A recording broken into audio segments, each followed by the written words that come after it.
اعوذ باللہ من الشیطان الرجیم، بسم اللہ الرحمن الرحیم۔ پہلے دو آیتیں پچھلی ایک دفعہ ذرا ہم دوہرا لیں۔ الذین یذکرون اللہ قیاما وقعودا وعلی جنوبہم ویتفکرون فی خلق السماوات والارض ربنا ما خلقت ھذا باطلا سبحانک فقنا عذاب النار ربنا انک من تدخل النار فقد اخزیتہ وما للظالمین من انصار۔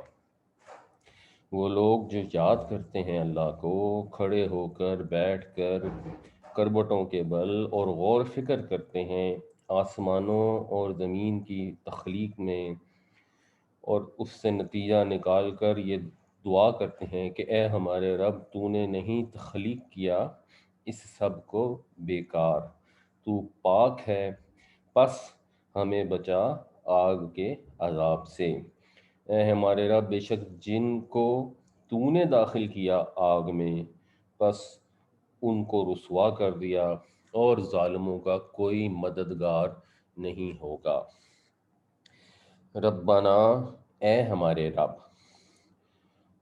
یہ ہم پہلے ڈسکس کر چکے ہیں۔ بیسیکلی یہ ہے یا ربنا، اور جب یا آتا ہے اور آگے مرکب اضافی ہو تو پھر اس کے اوپر نصب آ جاتی ہے، تو یہ ربنا سے ربنا ہو جاتا ہے جب یا آئے گا۔ تو اسی طرح اگر کسی کا نام عبداللہ ہے تو عرب جب اس کو بلائیں گے تو وہ کہیں گے یا عبد اللہ، دال پر زبر آ جاتی ہے، اور اکثر اوقات یہ جو یہ ہوتی ہے یہ ختم ہو جاتی ہے، اور جب یہ ختم ہو جاتی ہے تو انڈرسٹوڈ ہوتی ہے۔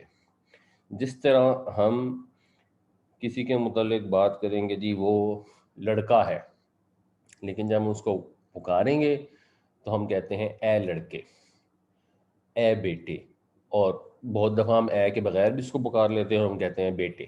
تو جب ہم کہتے ہیں بیٹے تو اس کا مطلب ہوتا ہے اے بیٹے۔ اسی طرح ربنا میں یہ یا جو ہے یہ انڈرسٹوڈ ہے، اور ہمیں پتہ اس بے کے اوپر جو زبر ہے اس سے لگتا ہے۔ ربنا، اے ہمارے رب، اننا، اننا بے شک، نا ہمارے لیے یہ، سمعنا بے شک ہم نے سنا، منادین، منادین، یہ منادی یا منادیون جو ہے یہ فائل ہے باب مفاعلہ میں، ندا دینے والا۔ اے ہمارے رب، بے شک ہم نے سنا ایک پکارنے والے کو، یونادی، وہ ندا دے رہا تھا، وہ پکار رہا تھا، للایمان، ایمان کے لیے، یعنی ایمان کی طرف، وہ ایمان کی دعوت دے رہا تھا۔ اے ہمارے رب، بے شک ہم نے ایک پکارنے والے کو سنا جو پکار رہا تھا ایمان کی طرف، صلی اللہ علیہ وسلم۔ وہ لوگ جن کے دلوں میں یہ چیز پہلے سے موجود تھی کہ اس کائنات کا بنانے والا کوئی نہ کوئی تو ہے، اور ان کو صحیح معلوم نہیں تھا کہ ہم نے کس طرف کو جانا ہے۔ جب نبی کریم صلی اللہ علیہ وسلم تشریف لائے تو پھر ان کی خوشی کی کوئی حد نہ رہی، اور انہوں نے سنا اس منادی کو جس نے ندا دی ایمان کی طرف۔ کیا ندا تھی؟ ان کے آمینو بربکم، ایمان لے آؤ اپنے رب پر۔ یہ آمنہ کا مطلب ہوتا ہے وہ ایمان لایا، اور آمنہ کے ساتھ بے کا صلہ آتا ہے، تو وہ ایمان لایا، اور اس کا جب فعل امر کریں گے تو وہ ہو جائے گا آمن، اس کی پلورل ہوگی آمینو، کہ ایمان لے آؤ اپنے رب پر۔ فآمنا، اب یہ جو ہے ماضی والا صیغہ استعمال ہوا ہے، یہ آمنا کا یعنی آمنا وہ ایمان لایا، آمنا ہم ایمان لائے، پس ہم ایمان لے آئے۔ اس نے ہمیں پکارا کہ اے لوگو اپنے رب پر ایمان لے آؤ، تو ہم ایمان لے آئے۔ ربنا، اے ہمارے رب، فاغفر لنا ذنوبنا، معاف کر دے ہمارے گناہوں کو، بخش دے ہمارے گناہوں کو، وکفر عنا، کفرہ کا مطلب ایک جو ہے تھا مٹانا بھی ہوتا ہے، یعنی کافر کسان کو کہتے ہیں جو بیج کو چھپا دیتا ہے، لوگوں کی نگاہوں سے اوجھل کر دیتا ہے۔ تو پھر سے جو باب تفعیل ہے، کفرا یکفرو، تکفیر، تو اس کا مطلب کسی کا انکار کرنا بھی ہوتا ہے، کسی کی تکفیر کرنا، اور اس کا مطلب مٹا دینا بھی ہوتا ہے، دور کر دینا۔ اور دور کر دے عنا، ہم سے، سیئاتنا، ہماری برائیوں کو، وتوفنا، اور ہمیں وفات دے، مع الابرار، بر جو ہے یا بار جو ہے یہ نیکی کرنے والے کو کہتے ہیں، اور ابرار اس کی جمع ہے۔ وفادار کو کہتے ہیں جو سیٹلڈ ہوتا ہے، جو اٹیچڈ ہوتا ہے۔ اسی سے جو بری اور بحری ہوتا ہے نا، تو بحر اور بر میں بھی فرق ہوتا ہے کہ خشکی کے اوپر انسان آ کے سیٹل ہو جاتا ہے، سمندر کے اندر اس کی کشتی مسلسل ڈولتی رہتی ہے، تو کبھی بھی وہ سیٹلڈ سچویشن میں نہیں ہوتا۔ تو وہ لوگ جو وفادار ہیں، جو اپنے رب کے ساتھ کیے گئے عہد کو پورا کرتے ہیں، تو اس لفظ کے اندر وفاداری، وعدے کو پورا کرنا، اپنے حقوق اور فرائض ان کا متعلق، یعنی دوسروں کے حقوق اور اپنے فرائض کو پورا کرنا، اور اہل کتاب نے یہ کام نہیں کیا تھا، ان کے ذمہ جو فرض لگائے گئے تھے، ان سے جو اللہ تعالیٰ نے وعدے لیے تھے، وہ انہوں نے پورے نہیں کیے، جو اس کا پیچھے ذکر گزرا ہے۔ تو وہ یہ دعا کرتے ہیں، اور ان میں سے وہ لوگ بھی ہوں گے جو اہل کتاب میں سے تھے، ان میں سے وہ لوگ بھی ہوں گے جو مشرکین میں سے بھی تھے، اور ان میں سے سب لوگ ہیں جو ایون ہم مسلمان بھی ہیں، کہ جب ہم زمین آسمان کو دیکھتے ہیں تو ہمیں اللہ تعالیٰ کی یاد آتی ہے، اور پھر ہم اپنے ذہن میں یہ دہراتے ہیں کہ ہاں ہمارے رب، ہم نے سنا ایک پکارنے والے کی پکار کو۔ صحیح معنوں میں اسلام یہی ہے۔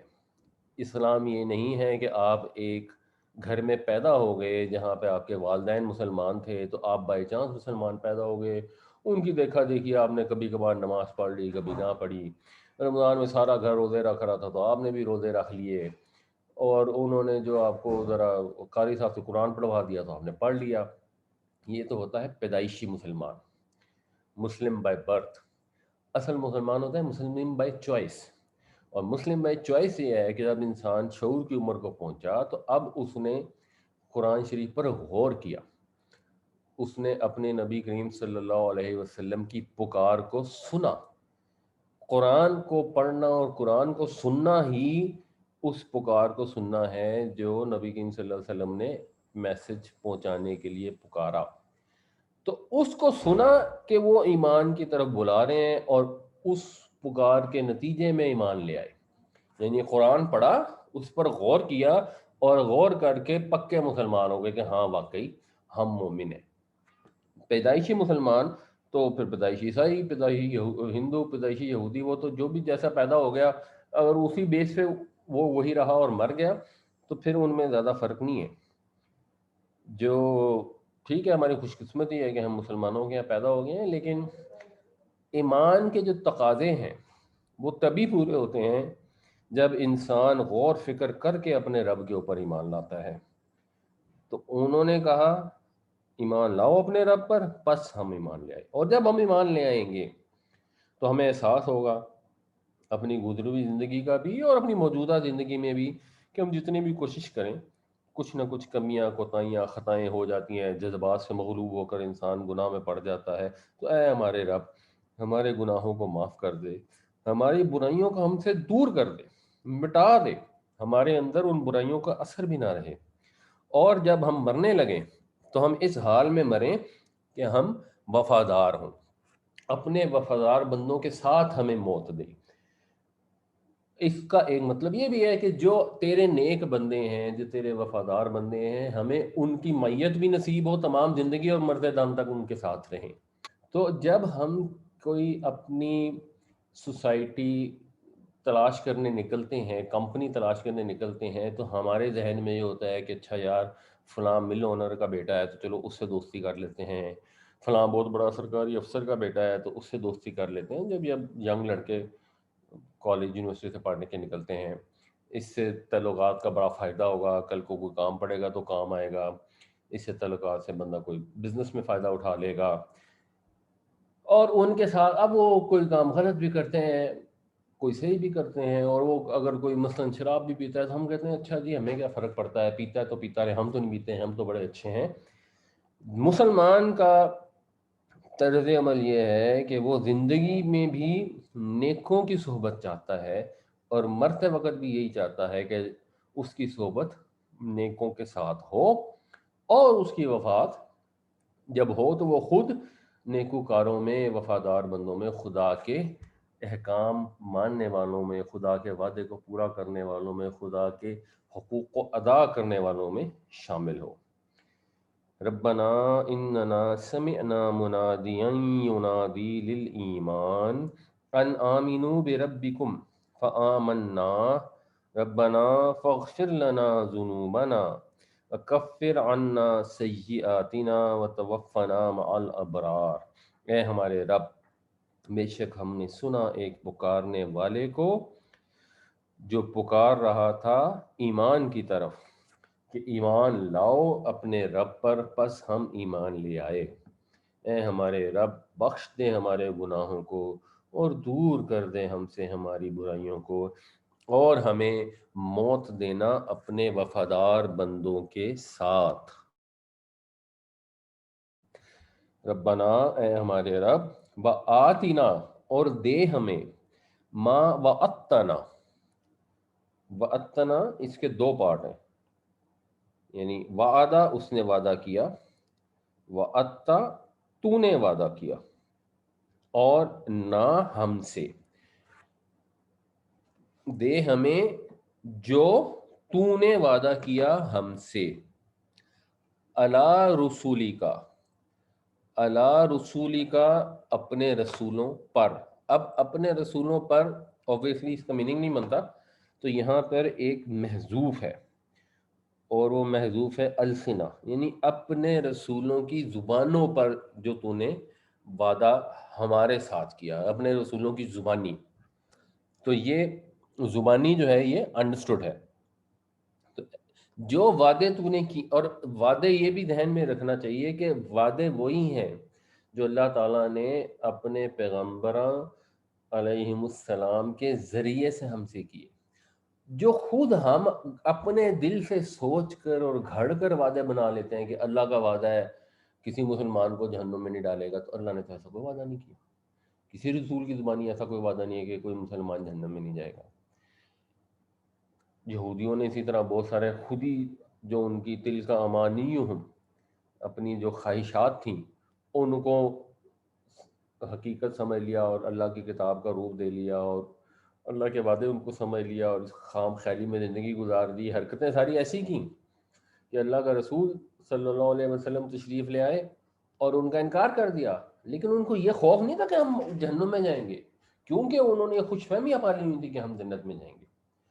اسی طرح ہم مسلمانوں نے بھی، ہم جو مرضی غلط کام کرتے رہیں، میجورٹی ایسی ہے جو 5 وقت کی نماز نہیں پڑھتی۔ اللہ کے نبی صلی اللہ علیہ وسلم نے فرمایا کہ کافر اور مسلمان کے درمیان فرق کرنے والی چیز نماز ہے، تو وہ لوگ جو 5 وقت کی نماز نہیں پڑھتے ان کو یہ بالکل احساس ہی نہیں ہے کہ ہم تو نماز نہیں پڑھتے تو ہم تو مسلمان ہی نہیں ہیں، تو ہمارے تو جنت میں جانے کا سوال ہی پیدا نہیں ہوتا۔ اگر کسی کا یہ خیال بھی ہوگا مسلمانوں نے جنت میں جانا ہے تو جو نماز نہیں پڑھتا وہ تو مسلمان ہی نہیں ہے۔ اور نماز نہ پڑھنے کا یہ مطلب نہیں ہوتا کہ آپ نے 2 پڑھ لی اور 3 نہ پڑھی۔ ایک اس کا آج کل ایک نیا شاعر ہے، پتہ نہیں اس کا کیا نام ہے، تو وہ کہتے ہیں کہ عشق وہ علم ریاضی ہے فارس جس میں 2 سے جب 1 نکالیں تو 0 بچتا ہے۔ تو یہ نمازیں ساری پڑھنی ہوتی ہیں۔ جب آپ 5 نمازوں کی بجائے 4 پڑھیں اور 1 کو چھوڑ دیں اور آپ کو کوئی پرواہ ہی نہ ہو، تو یہ وہ آپ اسلام سے خارج ہیں۔ یعنی ہم کسی پہ فتویٰ نہیں لگائیں گے کہ تم اسلام سے خارج ہو، لیکن اللہ تعالیٰ کے نبی صلی اللہ علیہ وسلم کے فرمان کے مطابق، اور قرآن شریف میں بھی اللہ تعالیٰ نے جس طرح بیان فرمایا ہے، وہ اپنے آپ کو مسلمان نہیں کہہ سکتے۔ قانونی طور پہ شناختی کارڈ میں نام لکھا ہوگا تو لکھا ہوگا، صحیح اسلامی حکومت شناختی کارڈ میں بھی ان کا نام مسلمان نہیں رکھے گی، بلکہ وہ شخص جو نماز نہیں پڑھ رہا ہوگا اس کو قید میں ڈال دے گی۔ اور یہ جو 4 امام ہیں مشہور اہل سنت کے، ان میں سے 3 کا تو خیال ہے کہ غیر نمازی کو قتل کر دینا چاہیے، اور ایک کہتے ہیں کہ اس کو قید میں ڈال دینا چاہیے یہاں تک کہ وہ توبہ کر کے نماز پڑھنی شروع کر دے۔ نماز تو بیس ہے، اگر کسی انسان نے کہہ دیا میں مسلمان ہوں تو وہ روزہ نہیں رکھے گا تو ٹھیک ہے، حکومت نہیں پوچھ سکتی، وہ حج نہیں کرے گا، حکومت نہیں پوچھ سکتی، زکوٰۃ اس سے زبردستی حکومت وصول کرے گی اگر وہ صاحب نصاب ہے، اور نماز اس کو زبردستی پڑھائے گی۔ اب ہمارے یہاں لوگ نماز پڑھتے بھی نہیں، اور ان کو یہ خوش فہمی بھی ہے کہ ہم نے تو جنت میں جانا ہے کیونکہ ہم تو نبی کی امت میں سے ہیں۔ تو یہ وعدے جو ہم نے خود سے سوچ رکھے ہیں، یہ ان وعدوں کا قرآن میں ذکر نہیں ہے۔ قرآن تو ان وعدوں کی بات کر رہا ہے جو رسولوں کے زبانی اللہ تعالیٰ نے ہم سے کیے، اور ان کے لیے بھی ہم اللہ سے دعا کرتے ہیں کہ یا اللہ وہ وعدے جو تو نے اپنی رسولوں کی زبانی ہم سے فرمائے وہ ہمیں عطا فرما، ان وعدوں کا مصداق ہمیں بنا، ولا تخزنا، اور نہ ہمیں رسوا کرنا یوم القیامہ، قیامت کے دن۔ یہ تخزنا بھی ایسے ہی ہے، لا تخزی یہ فعل نہیں ہو گیا، اور اس کو یوں لکھتے ہیں فعل نہیں، اور نہ ہم یعنی نہ رسوا کرنا ہمیں یوم القیامہ، قیامت کے دن۔ انک لا تخلف المیعاد، بے شک تو خلاف نہیں کرے گا اپنے وعدے کے، یا نہیں کرتا یا کبھی بھی خلاف نہیں کرے گا اپنے وعدے کے۔ یہ انہ ہے obviously، یہ جب بے شک سے ایمفیسس آ گیا، اس کا ترجمہ کسی بھی لحاظ سے کر سکتے ہیں، یعنی تیرے سے تو یا اللہ ہمیں ایسا کوئی مسئلہ نہیں ہے، یا ایسا کوئی امکان، ظاہری سی بات نہیں ہے، جب خدا تسلیم کر لیا تو یہ تو انڈرسٹوڈ ہے کہ اللہ نے جو وعدہ کیا وہ پورا کرے گا۔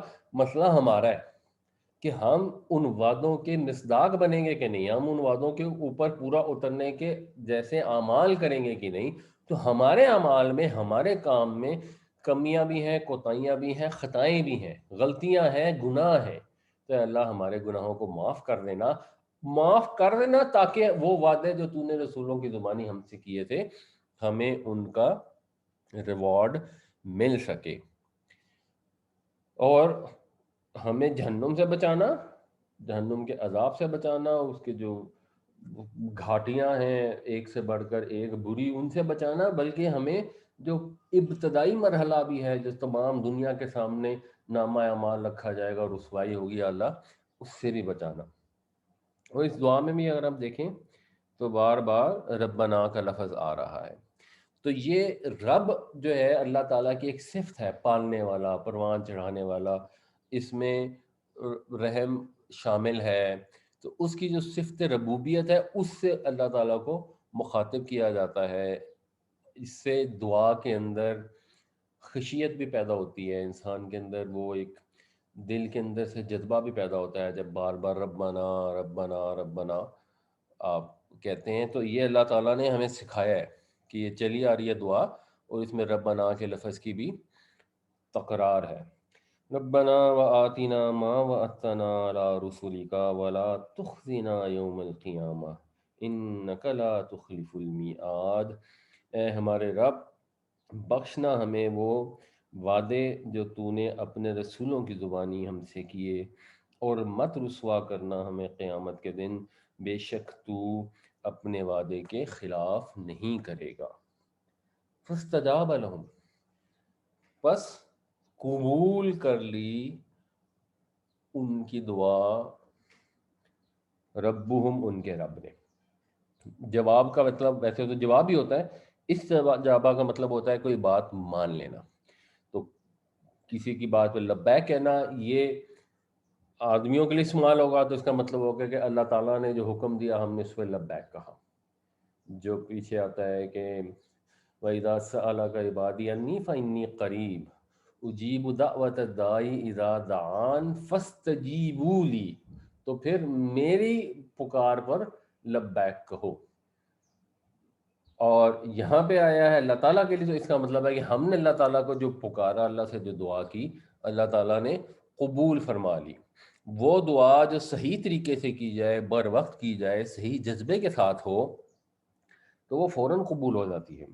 تو پچھلی آیت میں دعا کا ذکر آیا، اگلی آیت میں اس کے قبول ہونے کا ذکر آ گیا کہ پس قبول کر لی ان کے رب نے ان کی دعا، انی یہ کہ لا اضیع نہیں میں ضائع کروں گا. یہ باب فعال ہے. ضاع یا دیو کا مطلب ہوتا ہے کسی چیز کا بیکار ہونا، ضائع ہونا. اور ادا یدیو کا مطلب ہوتا ہے کسی کو ضائع کرنا. اور یہ باب فعال بہت استعمال ہوگا، آج کی کلاس میں بھی کافی آئے گا. اور اس کو یاد رکھنے کا طریقہ آسان، اسلم یسلم سے ہے. اسلم یسلم اسلام. تو اس کا جو مصدر ہوتا ہے وہ افعال کے وزن پر ہوتا ہے، تو اسی پہ پھر اسلام ہے، ایمان ہے، اقرار ہے، انکار ہے. بے شمار الفاظ اردو میں ہم اس وزن پہ استعمال کرتے ہیں. اور یہ کرتا کیا ہے؟ جنرلی فعل لازم کو متعدی میں عام طور پہ کنورٹ کر دیتا ہے.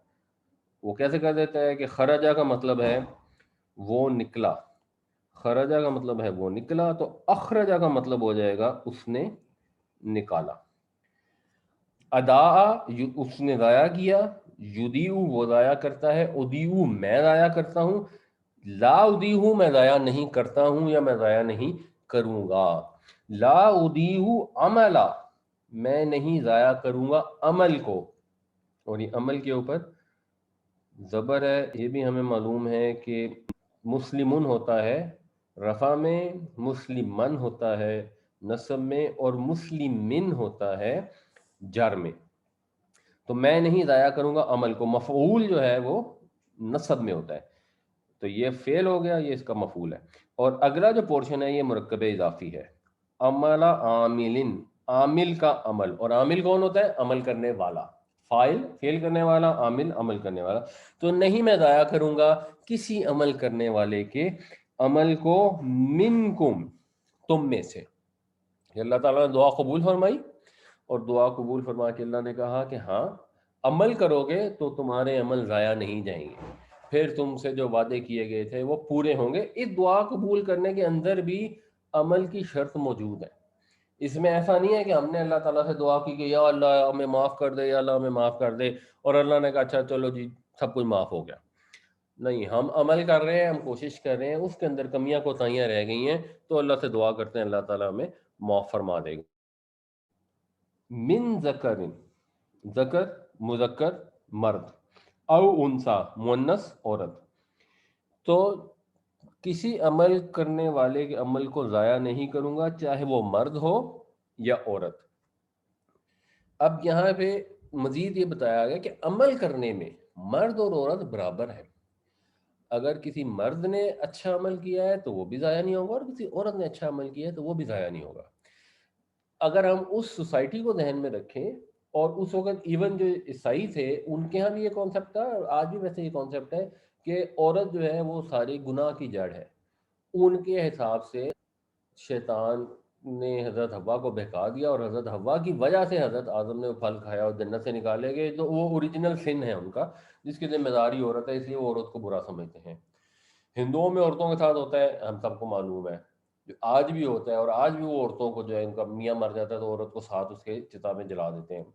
اور جو مشرکین میں ہوتا تھا اس کی بھی ایک لمبی داستان ہے اور بے شمار واقعات ہیں، کہ وہ تو بیٹیاں پیدا ہوتے ہیں ان کو زمین میں دفن کر دیتے تھے کہ یہ کل کلاں کو بڑی ہو کے کہیں ان کو کوئی جنگ میں کوئی کنیز بنا کے نہ لے جائے تو کتنی بےزتی ہوگی. تو ان کو نوزائیدہ بچیوں کو دفن کر دیتے تھے، زندہ زمین کے اندر گاڑ دیتے تھے. اس قسم کا وہ معاشرہ تھا. اور عورت جو تھی وہ اسی طرح ملکیت سمجھی جاتی تھی جیسے غلاموں کو سمجھا جاتا تھا، جیسے جانوروں کو ملکیت سمجھا جاتا تھا. تو اسلام نے آ کے ان سب چیزوں کو کریکٹ کر دیا. اور اسلام کے اندر یہ نہیں ہے کہ عورت اور مرد میں برابری ہے، کہیں عورت کے حقوق زیادہ ہیں، کہیں مرد کے حقوق زیادہ ہیں. اگر عورت ماں ہے تو پھر باپ کا درجہ اس سے کہیں نیچے ہے. اور اگر میاں اور بیوی کا ریلیشن شپ ہے تو پھر ظاہر ہے گھر کے اتھارٹی کے اندر جو ہے وہ میاں کا درجہ اوپر ہے. تو وہ درجات انتظامی صلاحیتوں کے لحاظ سے ہیں، دونوں ایک دوسرے کو کمپلیمنٹ کرتے ہیں. وہاں پر یہ نہیں ہو سکتا کہ جو دل چاہتا ہے کرتا پھرے. مثلا مرد یہ نہیں کر سکتا کہ عورت کو نان نفقہ نہ لا کے دے، نہیں، اس کی ذمہ داری ہے کہ اس نے لا کے دینا ہے. عورت یہ نہیں کر سکتی کہ شوہر کے ساتھ وہ ہاسٹیلٹی کا کر لے یا بغاوت کر دے گی، نہیں میری مرضی چلے گی.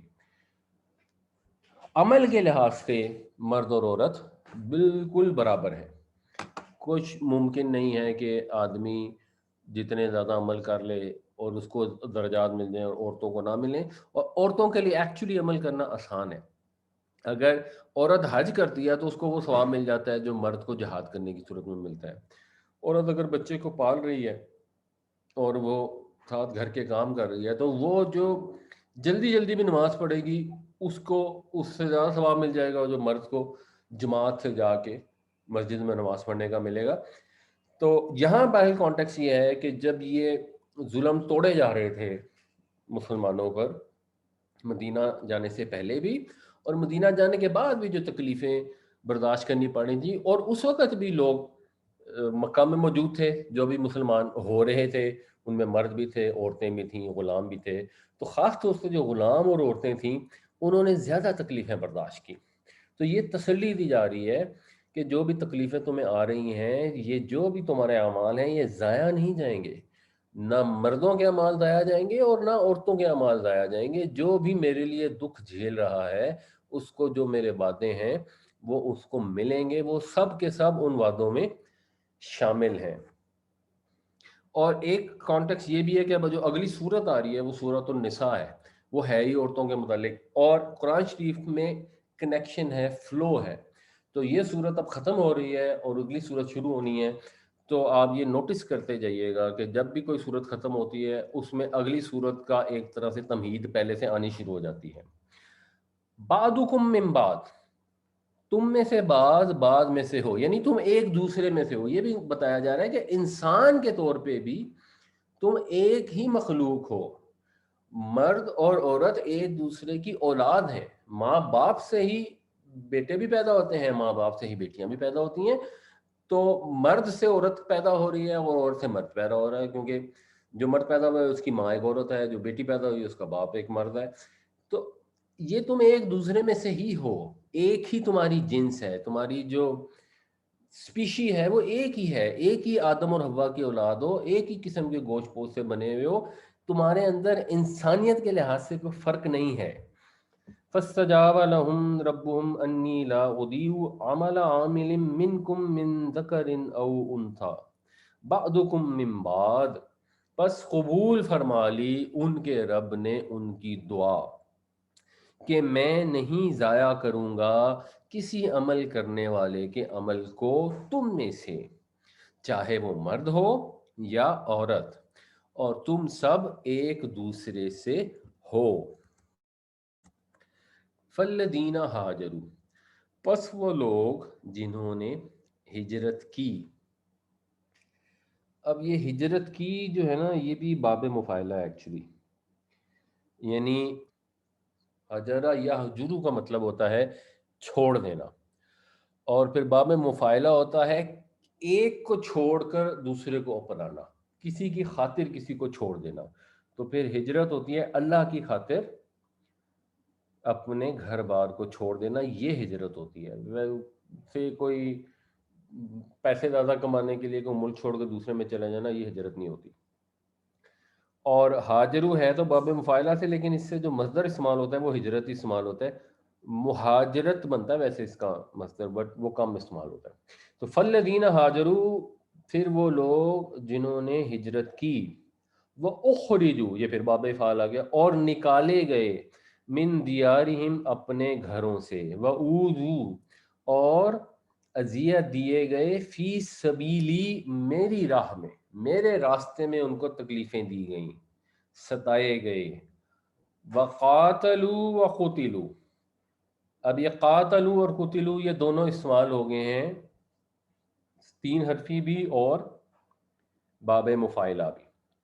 یعنی باب مفاعلہ ایک سے زیادہ لوگوں کا آپس میں عمل کرنا ہوتا ہے. تو قتلہ ہو گیا اس نے قتل کیا، قاتلہ کا مطلب ہوگا ایک دوسرے کو قتل کیا، یعنی ایک دوسرے کو قتل کرنے کی کوشش کی، یعنی جنگ کی، جس کے لیے پھر لفظ قتال بھی استعمال ہوتا ہے. تو یہ باب مفاعلہ سے دونوں طرح کے ویسے بن جاتے ہیں. مفاعلہ کے وزن بھی بنتا ہے جیسے مجاہدہ، باب مفاعلہ ہوتا ہے ویسے. مجاہدہ اور جہاد یہ فعال کے معنی پہ بنتا ہے. تو معاہدہ بھی اسی طرح ہوتا ہے جو دو پارٹیوں کے بیچ میں ہوتا ہے. قتال یا مقاتلہ بھی ہوتا ہے جو دو پارٹیوں کے بیچ میں ہوتا ہے. تو قاتلو اور انہوں نے جنگ کی، وقتلو اور قتل ہوئے. یہ ایکٹیو وائس ہے، یہ پیسو وائس ہے. تو وہ لوگ جنہوں نے ہجرت کی، اپنے گھروں سے نکالے گئے، میرے راستے میں ستائے گئے، جنگ میں شریک ہوئے اور قتل کیے گئے، لَأُكَفِّرَنَّ عَنْهُمْ سَيِّئَاتِهِمْ، میں ضرور بالضرور ان کی برائیوں کو ان سے دور کر دوں گا. تو یہ اللہ تعالیٰ نے جواب دیا ہے دعا کا کہ ہاں جو یہ دعا کر رہے ہیں کہ ہماری برائیوں کو ہم سے دور کر دے، تو اللہ تعالیٰ یہ فرماتے ہیں میں ضرور برائیوں کو دور کر دوں گا. کن لوگوں کی؟ جنہوں نے میرے راستے میں ہجرت کی، اپنے گھر بار چھوڑنے پڑے، ان کو تکلیفیں اٹھانی پڑیں اور اپنی جان تک دینی پڑی. ہاں جی، ان کی برائیاں دور ہو جائیں گی. وہ لوگ جو صبح شام چیزوں میں ملاوٹ کر کے بیچ رہے ہوں اور ہر سال جا کے ایک حج کر آتے ہوں اور یہ سمجھتے ہوں، ساتھ گڑ گڑا کے دعائیں مانگتے ہوں. ایک نبی کریم صلی اللہ علیہ وسلم کی مشہور حدیث ہے، وہ آج میرے پاس اس کا میں نے ریفرنس نہیں نوٹ کیا ہوا، لیکن اس حدیث کا مفہوم یہ ہے کہ ایک آدمی ہے، اس کے سفر سے آیا ہے، بال پرا گندہ ہیں، مٹی سے ہٹے ہوئے ہیں، اور وہ آ کے پکارتا ہے اے میرے رب، اے میرے رب. اور پھر نبی کریم صلی اللہ علیہ وسلم فرماتے ہیں کہ اس کا کھانا حرام ہے، اس کا پہننا حرام ہے، اس کا جسم حرام کے مال کے اوپر پرورش پایا ہے، تو اس کی دعا کیسے قبول ہوگی؟ تو یہ جب بھی ہم قرآن شریف پڑھیں، جو اصل مقصد ہے قرآن سے وہ ہے ہدایت حاصل کرنا. اور ہدایت کیسے حاصل ہوگی؟ کہ ہم جو بھی کر رہے ہیں اس کو اپنے اوپر اپلائی کر کے دیکھیں. جو بھی ہم قرآن شریف میں پڑھ رہے ہیں کہ اللہ تعالیٰ یہ فرما رہے ہیں کہ ان کی برائیاں دور کی جائیں گی جو یہ ساری ایفرٹ کرتے ہیں. اس ایفرٹ کے دوران ان سے غلطیاں، کوتاہیاں، گناہ بھی ہو گئے. یہ ان سے ایسے وعدے نہیں ہیں جو مثلاً صبح و شام ملاوٹ کا کاروبار کرتے ہیں اور پھر گڑ گڑا کے دعائیں بھی مانگتے ہیں، تہجد کے وقت بھی اٹھ جاتے ہیں، اگلے دن پھر صبح اٹھ کے ملاوٹ والی چیزیں لوگوں کو بیچنی شروع کر دیتے ہیں اور اپنے آپ کو جسٹیفائی کر لیتے ہیں کہ اس کے بغیر تو گزارا نہیں ہے. ٹھیک ہے، اس سے لوگوں کی صحت خراب ہو رہی ہے، کچھ لوگ مر بھی جائیں گے، کچھ کو کینسر ہو جائے گا، لیکن اس کے بغیر ہم کاروبار نہیں کر سکتے، ہم تو بڑے مجبور ہیں. تو پھر قیامت والے دن پتہ لگ جائے گا کہ کون کتنا مجبور تھا. جو مجبور تھے وہ یہ تھے جنہیں ہجرتیں کرنی پڑیں، جنہیں اپنے گھروں سے نکالا گیا، جنہیں تکلیفیں دی گئیں اور جو اللہ کی راہ میں جان بھی دینی پڑ گئی. تو انہوں نے تو یہ حرکتیں نہیں کی. انہوں نے تو ابرار کے اندر شامل ہونے کی دعا کی اور حتی الامکان یہی کوشش کرتے رہے کہ جو اللہ تعالیٰ کے حقوق ہیں وہ سب ادا کریں. اور اللہ کے حقوق میں بندوں کے حقوق شامل ہیں. یہ اگر ماں کا اولاد پر حق ہے تو اللہ تعالیٰ نے وہ حق میں بتایا ہے، تو وہ تمام حقوق ادا کرنے کی کوشش کرتے ہیں کہ تو یقیناً اللہ تعالیٰ ان کے برائیوں کو ان سے جھاڑ دے گا. اگر ہم سے خطائیں کوتاہیاں ہو گئی ہیں تو ابھی کچھ نہیں گزرا. اگر آج انسان کو سمجھ آ جائے اور وہ آج توبہ کر لے اور اس کے بعد اللہ سے دعا کرنی شروع کر دے تو انشاءاللہ اللہ تعالیٰ معاف فرما دے گے. لیکن عمل کرنا اس کے لیے ضروری ہے. بغیر عمل کے صرف زبان سے دعا کر کے استغفار کرنے ہے نہ ہونے کے برابر فائدہ ہے. وَلَا أُدْخِلَنَّهُمْ، یہ ادخل یدخلو یہ بھی باب فعال ہے. یدخلو وہ داخل کرتا ہے یا وہ داخل کرے گا، ادخلو میں داخل کروں گا، لَأُدْخِلَنَّ میں ضرور بالضرور داخل کروں گا ان کو جنات تجری، اور میں ضرور انہیں ایسے باغوں میں داخل کروں گا، تجری بہتی ہیں، من تحتها الانہار جن کے نیچے سے نہریں. یہ انہار ٹوٹی پھوٹی جمع ہے، تو ٹوٹی پھوٹی جمع کے ساتھ مؤنث واحد کا صیغہ استعمال ہوتا ہے جو تجری یہاں استعمال ہوا ہے. ایسے باغات ہوں گے جن کے نیچے نہریں بہتی ہوں گی، ثوابا من عند اللہ، وہ ثواب ہوگا، بدلہ ہوگا، صلہ ہوگا. ثواب کسی چیز کا اپنی اصل کی طرف لوٹنا، بدلے میں ملنا. تو ثوابا من عند اللہ، اللہ تعالیٰ کی طرف سے. واللہ عندہ حسن الثواب، اور اچھا اب یہ جو سٹائل ہے نا، اس میں کیا کیا گیا، کہنا تو یہ تھا کہ حسن الثواب عند اللہ، حسن الثواب ثواب کا بہترین، ترکیب مرکب اضافی ہے، ہم اس کا جو ترجمہ اردو میں جب بناتے ہیں ہمارے محاورے میں یہ مرکب توصیفی سے بنتا ہے کہ خوبصورت ثواب، بہترین بدلہ، بہترین بدلہ عند اللہ، اللہ کے پاس ہے۔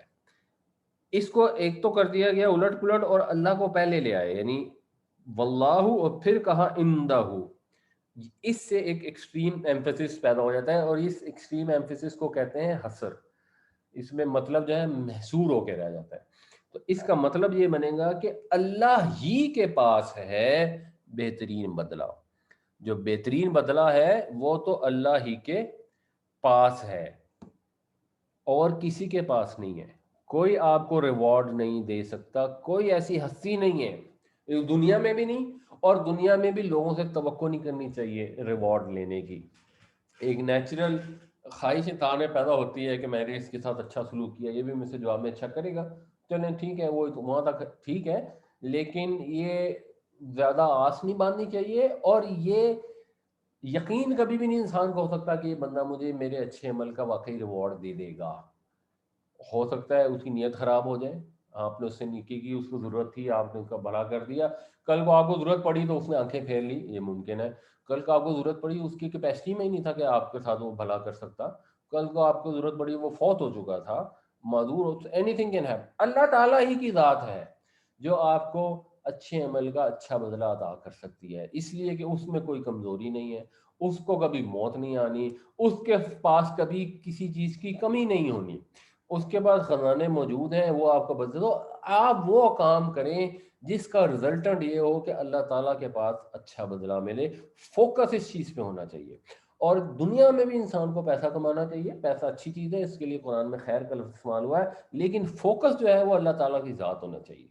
پیسہ انسان اس لیے کمائے کہ یا اللہ میں اس لیے پیسے کما رہا ہوں کہ اپنے ماں باپ کے حقوق ادا کر سکوں، اگر میں نہیں پیسے کماؤں گا تو میں ان کے حقوق ادا نہیں کر سکتا، اپنے بیوی بچوں کو ریزنیبل رزق کھانے پینے کے لیے نہیں دے سکتا، تو وہی پیسہ کمانا جو ہے وہ نیکی بن جاتا ہے۔ وہ محنت کرنا جو نبی کریم صلی اللہ علیہ وسلم نے فرمایا القاسب حبیب اللہ، محنت کرنے والا اللہ کا دوست ہے، تو وہ ثواب میں کنورٹ ہو جاتا ہے، اور اس مال دنیا کا کمانے کے اندر بھی اللہ تعالیٰ کی طرف سے اجر حاصل ہو جاتا ہے، اگر اس کے اندر یہ مد نظر ہو کہ آپ جو مال کمانے کے لیے جا رہے ہیں ان میں تمام ان حدود اور قیود کو مد نظر رکھ رہے ہیں جو اللہ تعالیٰ نے آپ کے اوپر لاگو کی ہیں۔ پھر آپ ملاوٹ کر کے پیسے نہیں کما سکتے، پھر آپ جھوٹ کر کے بول کے پیسے نہیں کما سکتے، پھر لوگوں سے فراڈ کر کے پیسے نہیں کما سکتے، ان سے بددیانتی کر کے وعدہ خلافی کر کے پیسے نہیں کما سکتے۔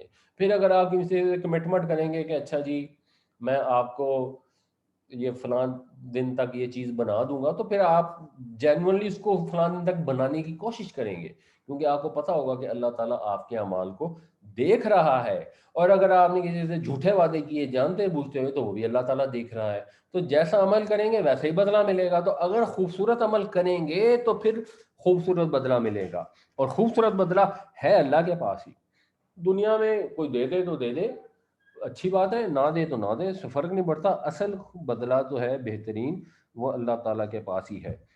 فالذین ہاجروا واخرجوا من دیارہم واوذوا فی سبیلی وقاتلوا وقتلوا لأکفرن عنہم سیئاتہم وَلَأُدْخِلَنَّهُمْ جَنَّاتٍ تَجْرِي مِن تَحْتِهَا الْأَنْهَارُ ثَوَابًا مِّنْ عِندِ اللَّهِ وَاللَّهُ عِندَهُ حُسْنُ الثَّوَابِ۔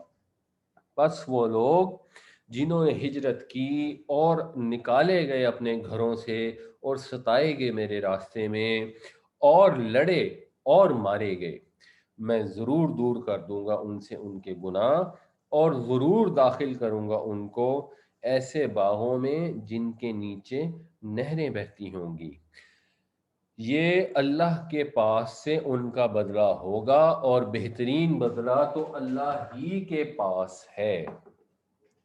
لا یغرنک، یہ ہم نے پیچھے بھی لفظ پڑھا تھا، غین رے رے، جس سے غرور اور غرور دو لفظ بنتے تھے، اس کا مطلب ہوتا ہے دھوکا، غرہ یغرو، دھوکا دینا، تو لا یغرنک، نہ دھوکا دے تم کو۔ اب یہ کاف جو استعمال ہوا ہے نا، یہ ہے سنگولر. پلورل ہوتا کم. یہ سنگولر استعمال ہونے کے دو طریقے ہو سکتے ہیں. ایک وجہ یہ ہو سکتی ہے کہ نبی کریم صلی اللہ علیہ وسلم کے لیے لفظ استعمال کیا اور ان کے ذریعے امت کو خطاب کیا گیا. ایک یہ ہے. ایک دوسرا ویسے بھی سٹائل ہوتا ہے کہ جب ایک جماعت کو مخاطب کیا جا رہا ہو اور اس میں واحد کے صیغے سے مخاطب کیا جائے تو اس کا مطلب ہوتا ہے کہ ایک ایک کو علیحدہ علیحدہ مخاطب کر کے یہ کہا جا رہا ہے. تو نہ دھوکے میں ڈالے تمہیں تقلب.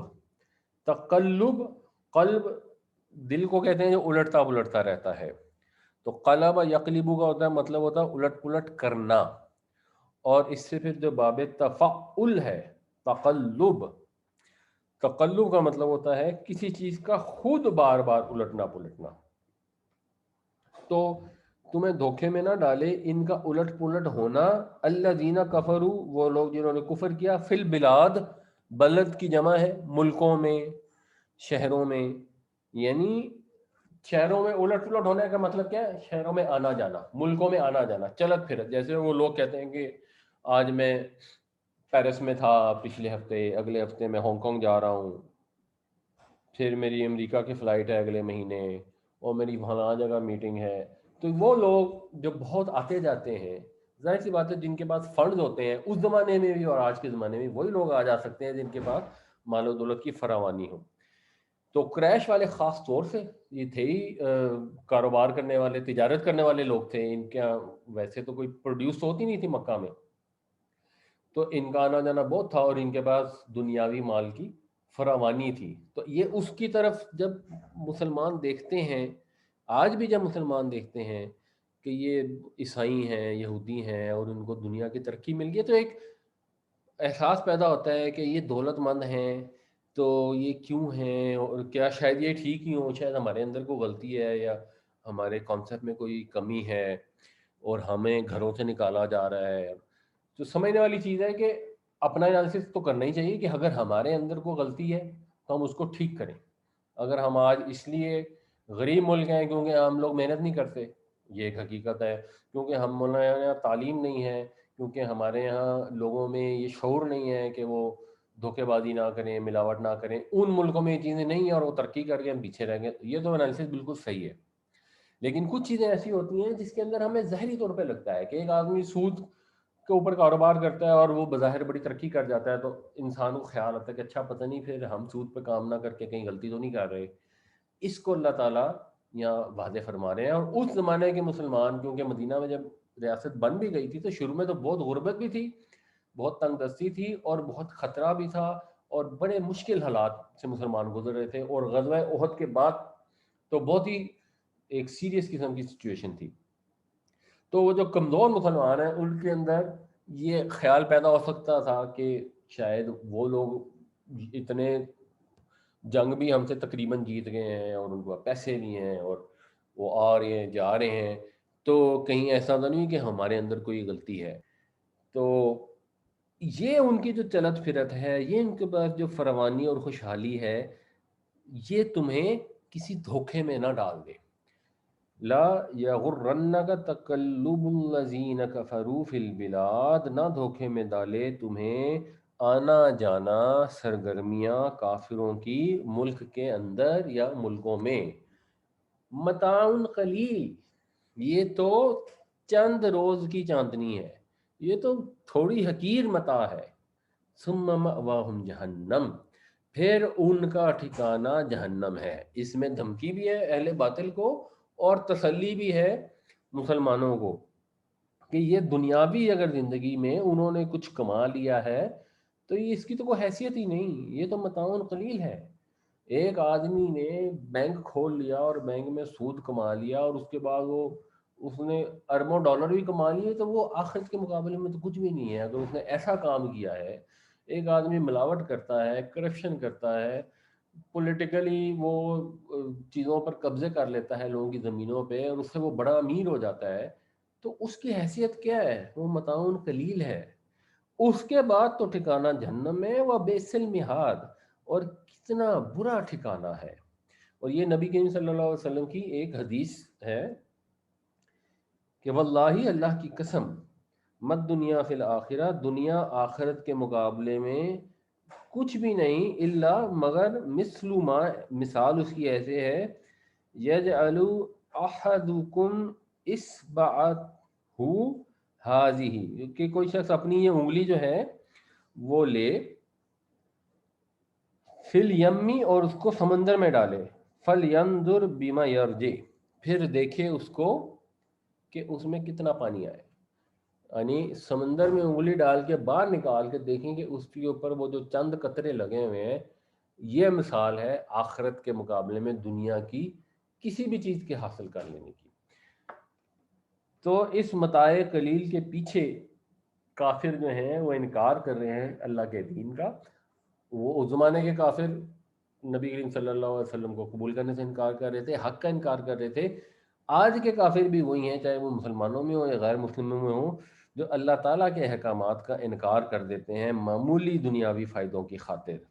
متاع قلیل ثم مأواہم جہنم وبئس المہاد، بہت تھوڑی متاع ہے، چند دن کی چاندنی ہے، پھر ان کا ٹھکانہ جہنم ہے، اور کیا ہی برا ٹھکانہ ہے۔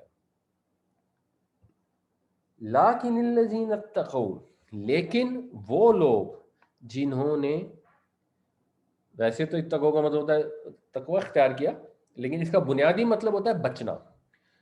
تو اتقوا ربہم کا مطلب ہوگا جو بچے اپنے رب کی ناراضگی سے، اور پھر ہم اس کا ترجمہ کرنے میں ہم اس کا مطلب ہے ڈرنا بھی کر لیتے ہیں بامحاورہ سے۔ تو لیکن وہ لوگ جو ڈرتے رہے اپنے رب سے، لہم جناتن، ان کے لیے ہوں گے باغات، تجری من تحتها الانہار، جن کے نیچے سے بہتی ہوں گی نہریں، خالدین فیہا، وہ ہمیشہ ہمیشہ ان میں رہیں گے، نزلا من عند اللہ، نزل جو ہے اس مہمانی کو کہتے ہیں جو نزول کے وقت دی جاتی ہے، یعنی جب قافلہ آ کے اترتا ہے تو اس کو جو پہلی سنیکس پیش کیے جاتے ہیں یا مشروبات پیش کیے جاتے ہیں ان کو کہتے ہیں نزل۔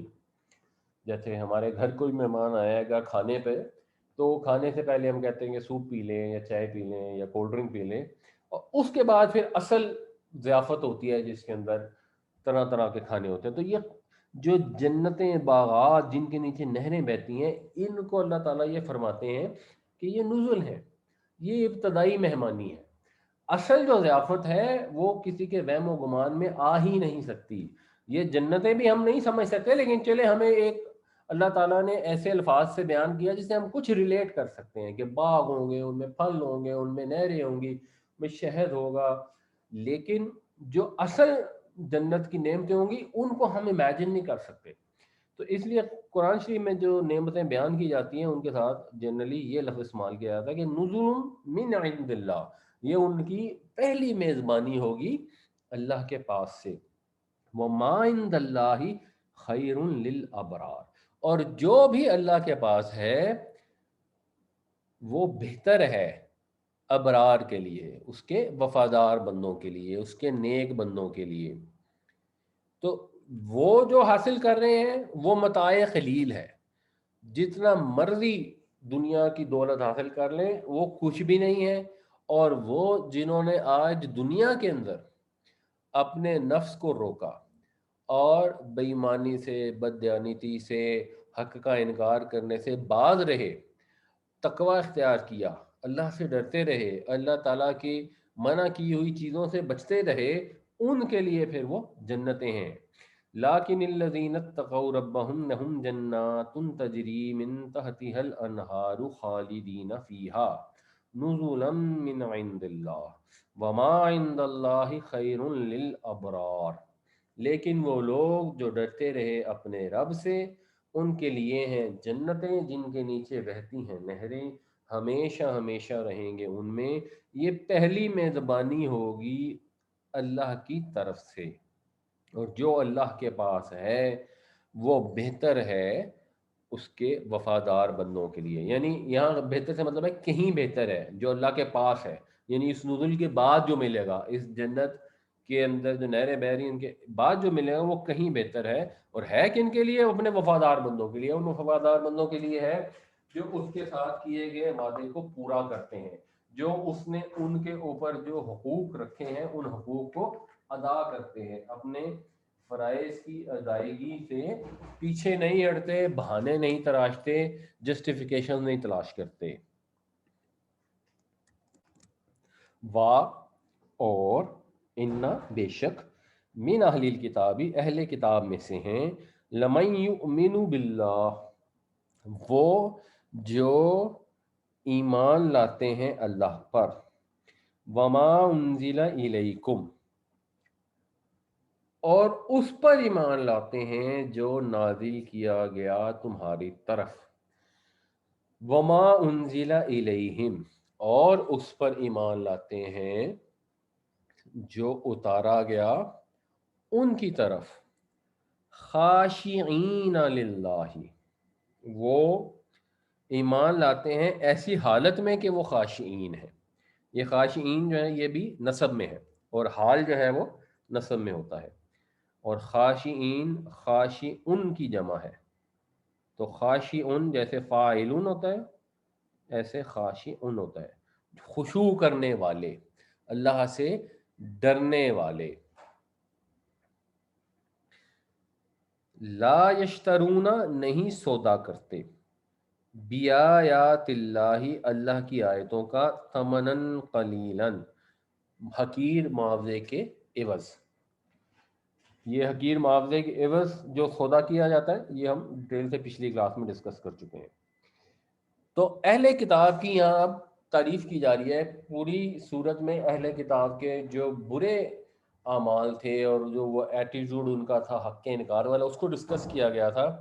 یہاں پر آ کے ان کے جو اچھے لوگ تھے ان کی تعریف کی جا رہی ہے، اور ظاہر سی بات ہے پھر ہوا یوں کہ وہ جو اچھے لوگ تھے جو انہوں نے پکار پہ لبیک کہا تو وہ پھر مسلمان ہو گئے، اور جب وہ مسلمان ہو گئے تو پھر ان کا ذکر اسلامی تاریخ میں بھی بطور مسلمان کے ہی مینلی آتا ہے، تو اس لیے وہ گروہ اس طرح پرومیننٹ نہیں ہوتا اگر آپ ہسٹری پڑھیں نا، کہ لیکن جو اس میں یہودی بھی تھے، عیسائی بھی تھے، مثلا عبداللہ بن سلام تھے جو غالباً پہلے یہودی تھے مسلمان ہو گئے، حضرت صفیہ ام المؤمنین یہ بھی یہودی خاندان سے تھیں مسلمان ہوئیں، تو بہت سارے لوگ ان میں سے مسلمان ہوئے بھی۔ یہودیوں میں تعداد نسبتاً کم تھی، آج بھی ایسے ہی ہے، سم ہاؤ یہودیوں کے اندر تعداد نسبتاً کم ہے، یہودیوں کے اندر سختی زیادہ ہے، اور قرآن شریف میں بھی اس کا مختلف جگہوں پہ ذکر آتا ہے، اور عیسائیوں کا جب ذکر آتا ہے تو ان کے دلوں کی نرمی کا بھی تذکر آتا ہے، اور عیسائیوں کے اندر دین قبول کرنے کی صلاحیت پھر اس وجہ سے زیادہ ہوتی ہے، یعنی ہیں وہ بھی راہ سے ہٹے ہوئے گمراہ، لیکن ان کی گمراہی میں ایک محبت کا عنصر ہے، وہ اللہ تعالیٰ سے اور حضرت عیسیٰ علیہ السلام سے محبت رکھتے ہیں، اس محبت کا تقاضا یہ نکلتا ہے کہ جو بھی حضرت عیسیٰ علیہ السلام نے فرمایا اس پہ عمل کرنے کی کوشش کریں، تو جب وہ بائبل پڑھتے ہیں اس کی خاطر اور پھر اس کو سمجھنے کی کوشش کرتے ہیں تو ان کے لیے حق قبول کرنا آسان ہو جاتا ہے۔ یہودیوں کے اندر جو پرابلم تھی وہ دوسری تھی، ان کو دین کی اچھی طرح سمجھتی تھی، اس سینس میں وہ گمراہ نہیں تھے کہ ان کو کوئی کنفیوژن تھی یا دین کی نالج نہیں تھی، ان کے اندر فتوی بازی اور دنیا کے معمولی فائدے کی خاطر اللہ تعالیٰ کے حکموں کو بھیج دینا، اللہ کی آیتوں کو بھیج دینا، اللہ کے خود سے فتوے ایسے دینا اور کہنا کہ یہ تو اللہ کی طرف سے احکامات ہیں، اپنی طرف سے گھڑ گھڑ کے بنانا، ان کی یہ خصوصیت تھی، تو وہ جانتے بوجھتے ہوئے ایک غلط کام کے اوپر کاربند تھے۔ تو جب آپ جان بوجھ کے کام کرنا شروع ہو جاتے ہیں پھر آپ پکے ہو جاتے ہیں، پھر آپ کے لیے مشکل ہوتا ہے۔ اگر آپ نادانی میں کوئی غلط کام کر رہے ہوں تو آپ کو کوئی توجہ دلائے تو آپ کے لیے اس غلط کام سے نکلنا آسان ہے، کیونکہ آپ کو سمجھ آ جاتی ہے کہ اچھا یہ بات یوں ہے۔ تو جب آپ کو یہ نادانی میں آپ غلط کام کر رہے ہوتے ہیں اور آپ کو کوئی توجہ دلائے گا تو آپ کو سمجھ آ جائے گی، آپ ٹھیک ہو۔ اگر آپ جان بوجھ کے کر رہے ہیں، اب آپ کو کوئی توجہ دلائے گا تو آپ کے لیے ٹھیک ہونا بہت مشکل ہے۔ جو وہ پنجابی کا ایک محاورہ ہے نا کہ جو سو رہے ہوں ان کو تو جگایا جا سکتا ہے، جو جاگے ہوئے ہوں اور جان بوجھ کے آنکھیں بند کی ہوں ان کو جگانا تو بہت مشکل ہے۔ تو یہ اب جو ان کا ذکر ہو رہا ہے ان میں پریڈومیننٹلی کرسچن ہیں، اور وہ کرسچن ہیں جو مسلمان ہو گئے، اور آج کے دور میں بھی ہم دیکھتے ہیں ہمارے ایک وہ بڑے ہی مجھے تو بہت پسند ہے عبد الوارث گل صاحب، جنہوں نے اپنی زندگی وقف کی ہوئی ہے اس کام کے لیے، وہ پہلے کرسچن تھے مسلمان ہو گئے اور اب لوگوں کو مسلمان کرنے کی ایفرٹ کر رہے ہیں، حقوق الناس فاؤنڈیشن ہے میرے خیال ان کی۔ تو ہزاروں کی تعداد میں عیسائی ہیں جو مسلمان ہو گئے ان کی ایفرٹس کی وجہ سے.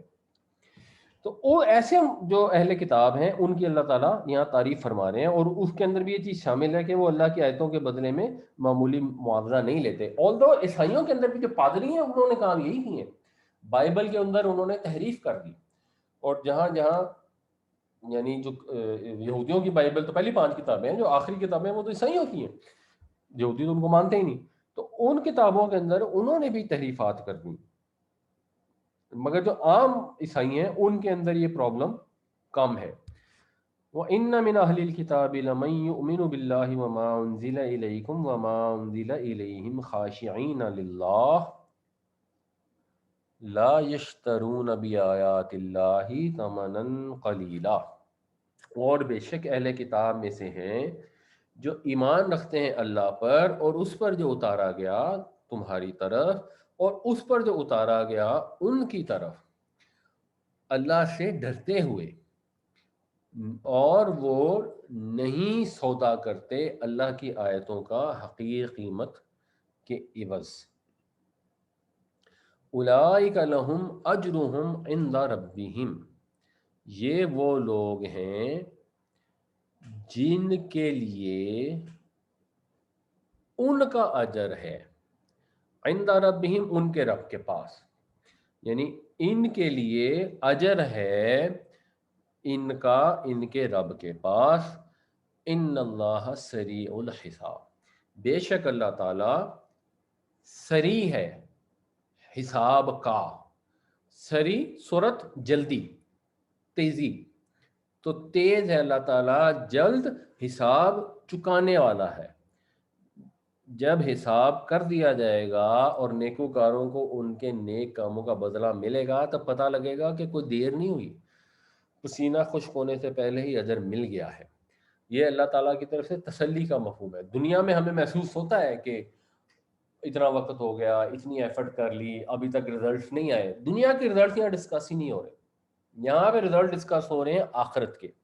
یہاں پہ یہ بتایا جا رہا ہے کہ اگر آپ نے سودا کیا ہے اپنی جانوں کا اللہ کی رضا کے ساتھ، تو یہاں یہ وعدہ نہیں کیا جا رہا کہ دنیا میں تمہیں بہت فتح مل جائے گی. بعد کی سٹیج میں آ کے یہ وعدے کیے گئے، کیونکہ اللہ کے رسول جب آتے ہیں تو انہوں نے غالب ایونچولی آنا ہوتا ہے، تو اس وقت تو یہ کیے گئے. لیکن جو بنیادی عہد ہوتا ہے، خاص طور سے جب بیعت عقبہ ہوئی تو اس کے اندر جب انصار آئے اور انصار نے حضور سے وعدہ کیا صلی اللہ علیہ وسلم کہ ہم آپ کی حفاظت کریں گے، آپ کی جان کی حفاظت کریں گے، تو انہوں نے پوچھا ہمیں جواب میں کیا ملے گا، اور تو اللہ کے نبی صلی اللہ علیہ وسلم نے فرمایا کہ اس کے جواب میں تمہیں جنت ملے گی. اور کہا ہاں جی ہمیں یہ سودا منظور ہے، یہ بڑا زبردست سودا ہے. تو یہاں یہ بتایا جا رہا ہے کہ جب آپ اللہ کے راستے پہ چلتے ہیں تو اللہ کے راستے پہ چلنے میں آپ کو فتح ملنی ہے یا نہیں ملنی، اللہ کا دین کو آپ نافذ کرنے میں کامیاب ہوں گے یا نہیں ہوں گے، لوگوں کو تبلیغ کر کے آپ ان کے اعمال میں بہتری لانے میں کامیاب ہوں گے یا نہیں ہوں گے، یہ that is not relevant. Relevant یہ ہے کہ آپ نے اللہ تعالیٰ کی خاطر ایفرٹ کرنی ہے، اور جب آپ نے ایفرٹ کرنی ہے اور جب قیامت کے دن پہنچیں گے تو آپ کو فوراً اس کا بدلہ مل جائے گا. جو نیک نیتی سے ایفرٹ کریں گے ان کے لیے حشر کا دن بھی چھوٹا ہوگا، ان کو وہاں پہ سائے میں جاتے ہی جگہ مل جائے گی. ان کو تو بلکہ قبر میں جاتے ہی ان کی قبر جنت کے باغوں میں سے ایک باغ مل جائے گا، ایک کھڑکی سی کھل جائے گی جس میں سے ان کو دکھایا جائے گا کہ ان کے لیے کیا نعمتیں مل رہی ہیں.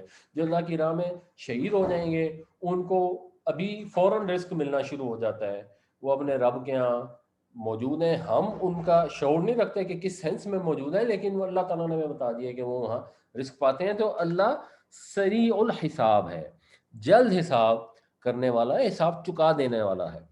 اولئک لہم اجرہم عند ربہم ان اللہ سریع الحساب، یہ وہ لوگ ہیں جن کے لیے ہے ان کا اجر ان کے رب کے پاس، بے شک اللہ تعالی جلد حساب چکانے والا ہے. یا ایھا الذین آمنوا، اے ایمان والو، اسبرو، صبر کرو، صبر سے کام لو. صبر کرو کا مطلب کیا ہے؟ ثابت قدم رہنا. جو بھی مشکلات، تکلیفیں، مزاحمتیں آئیں،